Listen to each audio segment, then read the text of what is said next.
Tetapi jika ada perubahan muka bumi dan sebagainya berubah, maka Jerai dulu adalah Sarandik. Wallahu a'lam. Oh, ini maksudnya Gunung Jerai itu dikaitkan dengan apa namanya, tempat turunnya Nabi Adam gitu ya? Nggak tahu juga ya. Enggak lah kayaknya, guys.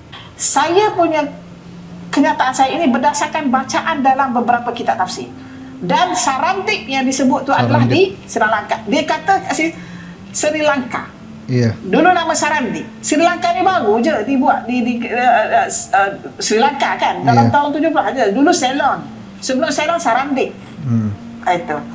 Itu yang saya boleh buat kesimpulan. Maksudnya kalau nak kata Jerai dengan info tadi, saya tidak nampak. Okey, tetapi kita tidak tahu perubahan sebab kita tidak ada di perubahan muka bumi, kita tak pasti itu. Assalamualaikum warahmatullahi wabarakatuh. Kembali lagi di Indoriek TV.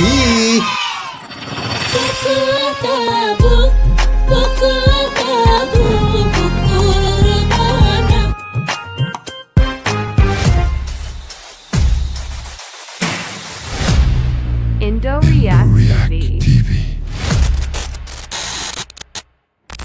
Oke teman-teman semua, kembali lagi di Indoriek TV dan masih bersama saya Anton. Dan kali ini kita masih melanjutkan untuk melihat kajian-kajian Islam, video-video yang menarik dari Ustadz Malaysia ya. Dan kali ini kita bakal lihat lagi dari Profesor Dr. Soleha Yaakob ini ya. Ini tajuknya ada yang menarik ini guys. Apa kaitan Nabi Adam dan Gunung Jerai? Nah, ini menarik banget ini. Emang ada kaitan apa sebenarnya Nabi Adam sama Gunung Jerai? Gunung Jerai ini ada di Kedah kan guys ya, kalau aku nggak salah ya. Nah itu yang bikin aku penasaran banget ini. Ada apa sebenarnya kaitannya? Kalau dengan Sri Lanka atau India mungkin ada kaitannya Nabi Adam kan, karena diturunkan di sana kan Nabi Adam katanya ya, telapak kakinya ditemukan di Adam Peak itu. Tapi kalau di Gunung Jerai apa kaitannya dengan Nabi Adam? So, untuk lebih jelasnya kita lihat aja video yang satu ini ya guys ya. Yuk. Cuy, ada yang baru nih cuy. Apa tuh? Indoriek sekarang sudah resmi kolaborasi dengan Pak Le dan Srio. Hah? Pak Leh? Apaan tuh? Pak Le itu makanan siap saji atau ready to eat. Tapi bukan cuma ready to eat biasa. Pak Le ini punya banyak rasa dan dibuat dengan resep tradisional dan original khas Malaysia loh. Ah, yang bener. Ada nasi minyak basmati with ayam halia, nasi minyak basmati with rendang ayam, nasi putih basmati with kari kambing, nasi putih basmati with daging kicap, dan nasi goreng kampung. Wah, mantul. Ready to eat Pak Le ini cocok banget buat kamu yang suka traveling, camping, atau orang yang males masak kayak kamu. Emang gimana cara masaknya? Gak perlu dimasak, tinggal dipanasin aja. Namanya juga ready to eat, tinggal kasih air, mau air sungai, air hujan, air sumur. Air mata kamu juga boleh. Terus tinggal dimasukin pemanas yang udah include di dalamnya. Tunggu beberapa menit, udah jadi deh. Wih, gampang banget. Iyalah, Pak Le. Nggak cuma itu, Pak Le juga ada varian peskari. Ada peskari ayam dan daging, peskari ikan, peskari kambing. Enak nih, aku mau. Cara masaknya juga gampang, tinggal masukin peskarinya dalam periuk, kuali, kompor, tungku, baskom. Baskom. Terus masukin air, terus masukin ayam atau ikan atau kambing. Masukin santan juga kalau kamu mau. Udah deh siap. Gampang kan? Iya gampang banget itu. Untuk kalian yang ada di Malaysia dan sekitarnya, kalian bisa langsung order di showcase TikTok Indoriek X Rio atau di akun YouTube Indoriek TV. Jangan lupa di follow ya. Oke. Gas, langsung di order.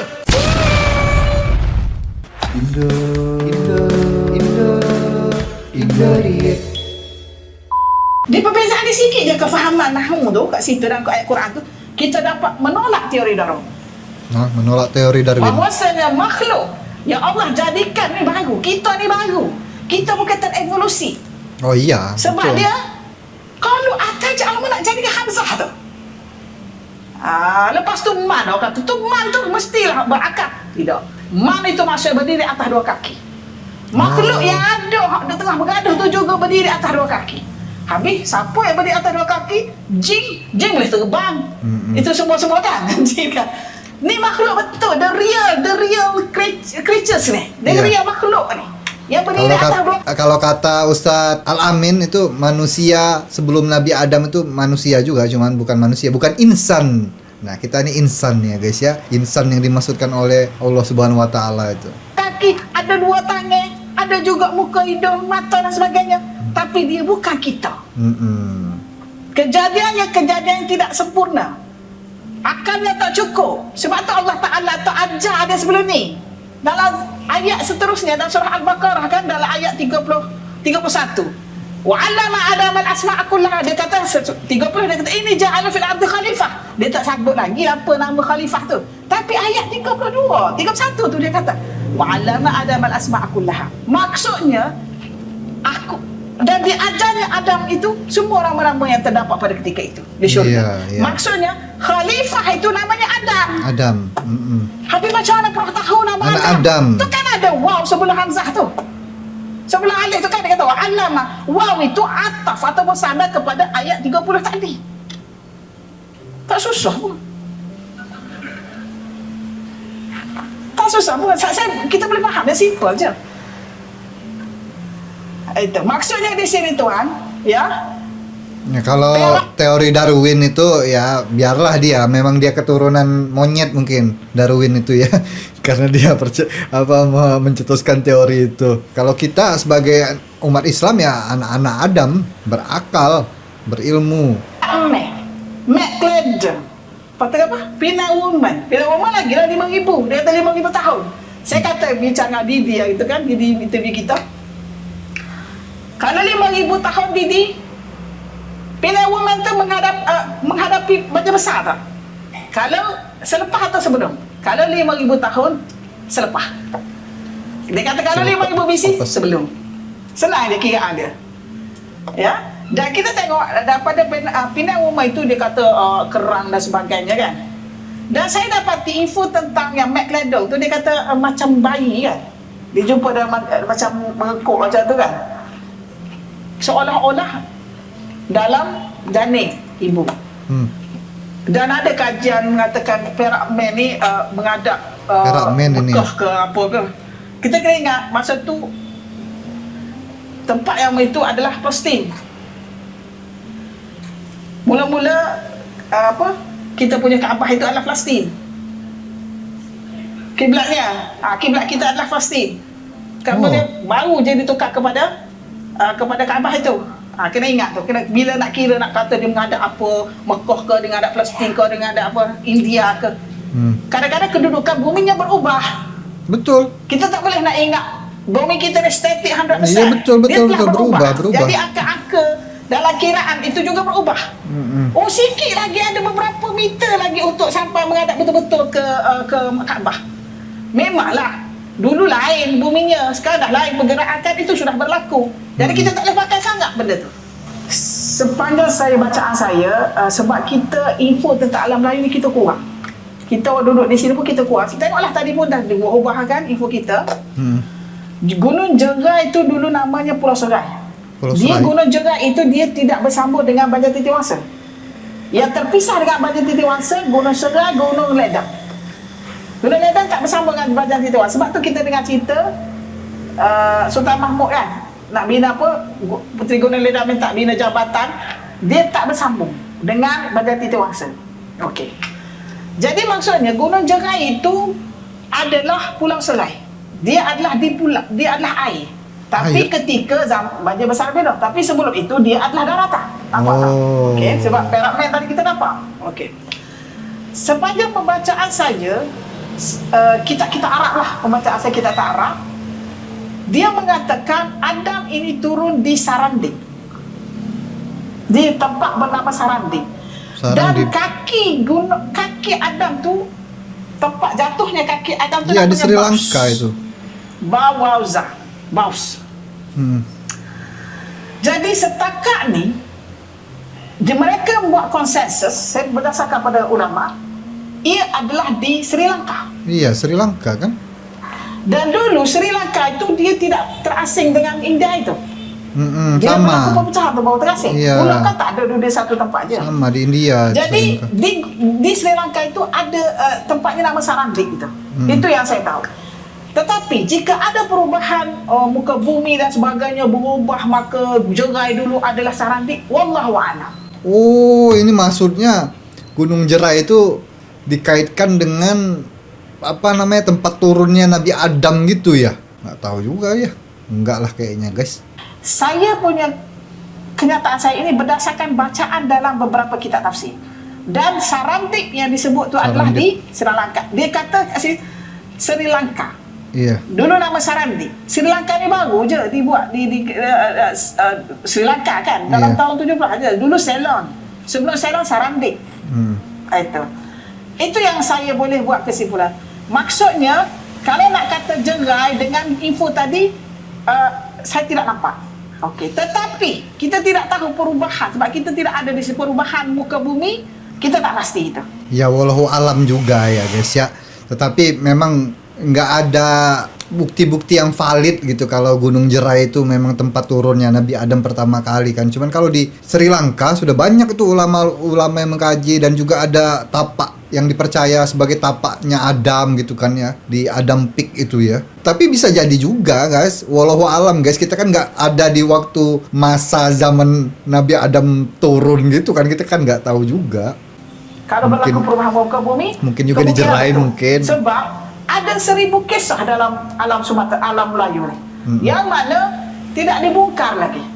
Dan kita jumpa Gunung Padang itu pun ada piramid katanya kan. Iya, di Gunung Usia, Padang. 10,000 tahun yang silam. Jadi mungkin perubahan sejarah itu boleh berlaku. Dan kita kena ingat penulis-penulis kitab tafsir ini berbangsa Arab. Iya. Dan orang Arab ni dia tak kenal tempat kita. Iya, betul. Dia tak kenal. Dia tak kenal kat kita. Dia panggil apa kita? Syarqul Hind. Apa? Syarqul Hind. Dia panggil kita Syarqul Timur India. Timur Jadi India. orang yang tak kaji sejarah ingat India. Sebenarnya bukan India. Iya, beda. Sebenarnya India tu ada 2 tarif. Satu dia panggil Insula India dan satu Peninsula India. Insula India itu adalah kita di luar benua India. Dia panggil insula. Oh, insula itu di luar ya. Peninsula India di benua India tu Di sendiri. dalam ya. Jadi siapa menamakan tu? Orientalis, penjajah lah yang bagikan Jajah, kita. iya. Jadi sekarang ini kita sendiri pun tak tahu siapa diri kita. Sudahlah kita tak tahu diri kita sudah tentu tak tahu kajian tempat duduk kita ni. Gunung Betul, Jerai ke apa betul. tu. Jadi pendapat mengatakan Nabi Adam turun di gunung, dia mempunyai reason tertentu. Dan kita mesti menghormati pandangan itu. Ada pun buku-buku tafsir klasik ini ditulis orang Arab. Jadi dia mesti tak kenal tempat kita. Saya sebagai seorang akademisian, saya kena ikut apa yang ada dalam buku tu. Kalau saya tulis artikel, saya tulis katakan semua orang tak terima lah artikel saya ataupun tulisan buku saya. Saya mesti benda yang ada dalam dokumentasi. Tapi pandangan itu saya hormati juga. Okey, kata yang berkenaan dengan Gunung juga apa? Sayyidina Osman pernah datang ke alam layu. Tak mustahil. Sebab sebelum wujud Rasulullah SAW sudah ada hubungan. Cuba data tu kita, sebab kita jenis tak kaji ekologi. Iya betul. Berapa kerak sangat kerajaan bagi duit kat kita untuk kaji ekskavasi ni. Pak Mokhtar kaji tu pun Pak Allah yang bagi. Pak Allah kata Mokhtar kau carilah kau buat ni apa ni semua. Pak Mokhtar Pak Allah bagi zaman tu rasa 15 juta. Tu yang dapat buat tu. Lepas tu Pak Mokhtar tak terima lagi. Jadi masalah ekskavasi pun satu masalah besar kepada kita. Kita tidak dapat bongkar yang benda yang betul. Yang semua pula dia tanya kita, mana situsnya?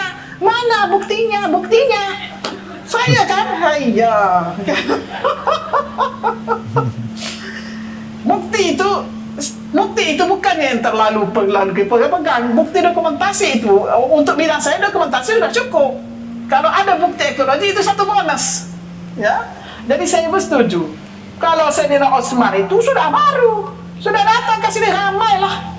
Sahabat-sahabat Rasulullah SAW tidak masa Jamadil Kubra itu datang ke sini. Ada link dah sebelum ni. Kan tadi kita nampak 475 lagi sebelum Rasulullah lahir dah ada dah berhubungan ke Sungai Batu dan sebagainya. Kalau zaman sahabat Rasulullah datang, itu memang betul lah. Cuma kita perlu cari lagi, kaji lagi. Kalau kata mana buktinya, aku dapat carilah. Macam tu. Bagi orang yang memberi maklumat itu kita berterima kasih kerana dia telah membuka kepada ruang yang baru untuk kita mencari gali lagi sejarah bumi kita. Oke, habis guys.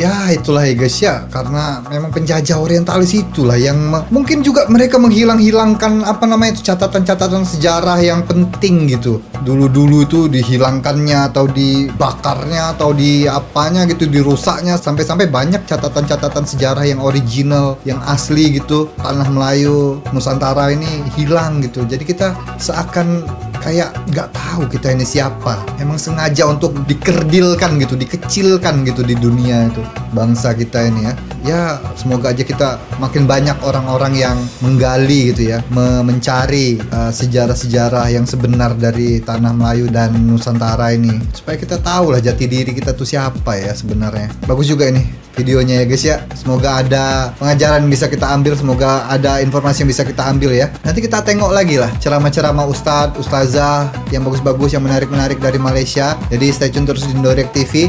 Dan untuk teman-teman yang belum subscribe dulu Indorek TV ini. Dan jangan lupa juga di like, di share, dibagikan video ini ke teman-teman kalian, ke sosial media kalian juga boleh. Mohon maaf kalau aku ada salah-salah kata dan salah-salah ucap. Akhir kata, assalamualaikum warahmatullahi wabarakatuh.